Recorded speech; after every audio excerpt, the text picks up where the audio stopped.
سلام، من اسماء صبوری هستم، کارشناس مددکاری اجتماعی و کارشناسی ارشد مشاوره خانواده.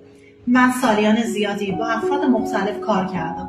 معتادین متجاهل، بیماران HIV، کودکان کار، کودکان خیابان، دختران و پسران بی سرپرست، مادران و خانم‌های آسیب دیده، خانواده‌هایی که با مرگ، فقر، تبعیض دست و پنجه نرم می‌کردن.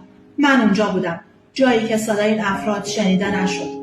افرادی که میخواستم فقط صداشون شنیده بشه، اونم بدون قضاوت. کسانی که نه بیمار بودن و نه مجرم، فقط شکست خورده بودن، زخم خورده بودن، درد داشتن.